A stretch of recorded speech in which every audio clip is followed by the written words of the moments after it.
Hi hello నమస్తే welcome to iQOO media. ఈ మధ్య తరచూ హాట్ ఫోటోషూట్లతో వెకేషన్ ఫోటోషూట్లతో కుర్రకారుకు పిచ్చెక్కిస్తున్న సమంత మరోసారి అదే స్థాయిలో రెచ్చిపోయింది. ఓ 10 రోజుల క్రితం విశ్రాంతి కోసం మలేషియా వెళ్లిన సమంత అక్కడ బికినీలో జలపాతాల మధ్య జలకాలాడుతూ దిగిన ఫోటోలు సోషల్ మీడియాను ఓ రేంజ్లో షేక్ చేసిన సంగతి మనందరికీ బాగా తెలుసు. ప్రస్తుతం ఒకటి అరా తప్పితే ఎక్కువ సినిమాలు లేని సమంత యాడ్స్ పైనే భారీగా దృష్టి పెట్టినట్టు మనకు అర్థమవుతుంది. మరోసారి తాజాగా ఓ ప్రైవేట్ బ్రాండ్ యాడ్ కోసం చేసిన ఫోటోషూట్ నెట్టింట బాగా రచ్చ చేస్తుంది. సఫారీ టైప్ వైట్ కోట్ ధరించిన సమంత దాని గుండీలు వదిలేసి దిగిన ఫోటోలు సోషల్ మీడియాలో రచ్చ చేస్తున్నాయి. కావాలంటే మీరే చూడండి. అందం అభినయంతో ఒకప్పుడు టాలీవుడ్ ఇండస్ట్రీని ఊపేసిన సమంత కొన్ని అనారోగ్య కారణాల వల్ల కొంచెం స్లో అయిందనే చెప్పొచ్చు. ఈ మధ్య కాలంలోనే సమంత ఆరోగ్యం కొంచెం మెరుగుపడి ఇండస్ట్రీపై తన దృష్టిని సారించింది.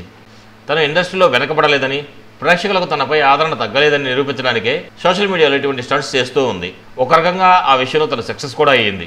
తన కెరీర్ మళ్ళీ పుంజుకోవాలని, అగ్రస్థానానికి చేరుకోవాలని ఐకో మీడియా మనస్ఫూర్తిగా కోరుకుంటుంది. మా వీడియో కనుక మీకు నచ్చినట్లయితే మా ఛానల్ని సబ్స్క్రైబ్ చేసుకోండి. మా వీడియోని లైక్ చేయండి, షేర్ చేయండి. మీ అభిప్రాయాలను కూడా మా కామెంట్ రూపంలో తెలియజేయండి. మరో వీడియోలో మళ్ళీ కలుస్తాను. అంతవరకు బాయ్ బాయ్. జై హింద్.